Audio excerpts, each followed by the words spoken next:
নমস্কাৰ। আপোনালোকৰ যোৱা 19 তাৰিখৰ যি ভয়ংকৰ বা প্ৰলয়ংকৰী বান, সেই বানত আমাৰ যোৰহাট, শিৱসাগৰ, মৰিয়নি, তিয়ক আৰু হেৰিয়াৰ লগতে আমাৰ যিটো তিয়ক সমষ্টি আপোনালোকৰ যথেষ্টভাৱে ইয়াত আক্ৰান্ত হৈছে, বানাক্ৰান্ত হৈছে। আপোনালোকৰ দুৰ্গতিৰ আমি সমভাগী।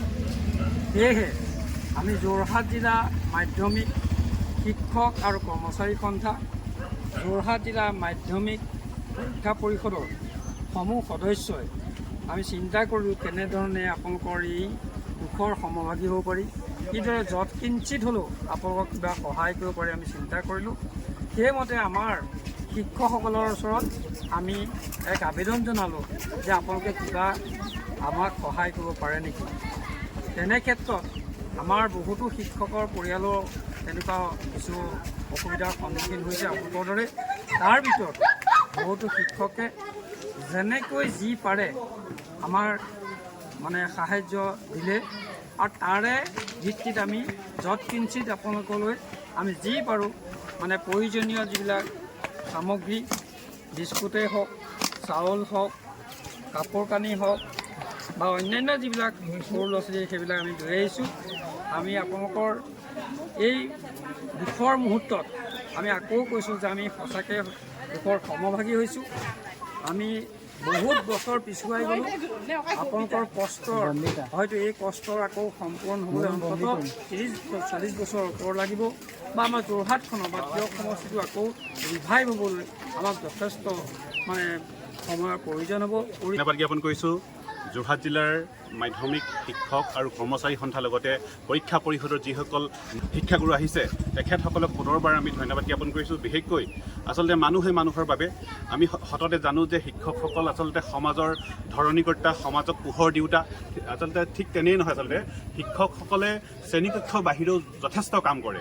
গতিকে আজি দুৰ্যোগৰ সময়ত বিশেষকৈ অলপ বানে জুৰুলা কৰা 2 নং কাইমাৰী মিচিং গাঁৱত যি ধৰণে আচলতে আজি উদাৰতা দেখুৱাইছে, বান সাহায্য প্ৰদান কৰি আমাৰ 2 নং কাইমাৰী মিচিং গাঁৱৰ ৰাইজক অলপ হ'লেও সকাহ প্ৰদান কৰিছে, সহায়ৰ হাত এখন আগবঢ়াইছে। গতিকে যোৰহাট জিলাৰ শিক্ষক সন্থাৰ সমূহ মাননীয় শিক্ষাগুৰু আৰু কৰ্মচাৰীবৃন্দলৈ ধন্যবাদ জ্ঞাপন কৰিছোঁ। লগতে পৰীক্ষা পৰিষদৰ যিসকল বিষয়ববী আহিছে তেখেতসকলকো আমি ধন্যবাদ জ্ঞাপন কৰিছোঁ। লগতে এই মুহূৰ্তত আমাৰ মাজত আছে আন এগৰাকী জ্যেষ্ঠ শিক্ষক, আৰু আজি বানে জুৰুলা কৰা কাইমাৰী মিচিং গাঁৱত আজি পদাৰ্পণ কৰিছে আমাৰ শ্ৰদ্ধাৰ শিক্ষাগুৰু। আপুনি কি ক'ব? শিক্ষক আৰু কৰ্মচাৰী সন্থাই আমি ভাবিলোঁ যে আমি দুৰ্গতসকলক অলপ হ'লেও সহায় আগবঢ়াব পাৰোঁ নেকি। সেয়ে চিন্তা কৰি আমি খৰতকীয়াকৈ মাত্ৰ 2 দিনৰ আগত এইটো আলোচনা কৰি আমি আমাৰ সন্থাৰ অন্তৰ্গত শিক্ষকসকলৰ পৰাই অলপ দান গ্ৰহণ কৰি আপোনালোকৰ ইয়ালৈ আহিলোঁ। আমি মাত্ৰ আপোনালোকক সহায়ৰ হাতহে আগবঢ়াইছোঁ। আমি আপোনালোকৰ দুখত আমি দুখী হৈছোঁ। তাকে আমি যেনেকৈ আপোনালোকক দিব লাগিছিল আমি তেনেকৈ দিব পৰা নাই। আমি মাত্ৰ কিবা এটা লৈ আহিছোঁ, আৰু সেইটোকে আপোনালোকে আমাৰ পৰা সাদৰে গ্ৰহণ কৰিব বুলি মই আশা কৰিছোঁ। এই বানে গৰাকা গাঁওখন খুব সোনকালে আগৰ নিচিনাকৈ পুনৰুজ্জীৱিত হ'বৰ কাৰণে মই ভগৱানৰ ওচৰত প্ৰাৰ্থনা কৰিছোঁ। নমস্কাৰ। আমাৰ যোৰহাট জিলা মাধ্যমিক শিক্ষক আৰু কৰ্মচাৰী সন্থাৰ যি ক্ষুদ্ৰ সেৱা আপোনাসৱৰ ওচৰত আগবঢ়ালে, ইয়াক আপোনাসৱে সাদৰেৰে গ্ৰহণ কৰি আমাক যি কৃতাৰ্থ কৰিলে তাৰ বাবে আমি আপোনাসৱৰ ওচৰত কৃতজ্ঞতা জ্ঞাপন কৰিছোঁ, আৰু ভগৱন্তৰ ওচৰত প্ৰাৰ্থনা জনাইছোঁ যাতে পুনৰবাৰ এনে দুৰ্গতি আপোনাসৱক দেখা নিদিয়ে। এইবাৰ মই আন এগৰাকী শিক্ষাগুৰুৰ কাষলৈ আহিছোঁ।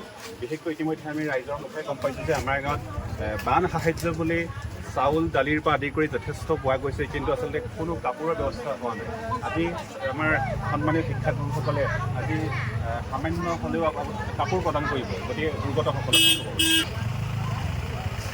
আৰু কৰ্মচাৰী সন্থাৰ শিক্ষাগুৰুসকল, তাকৈ শিক্ষকৰ এই আদৰ্শ অতি আদৰণীয়।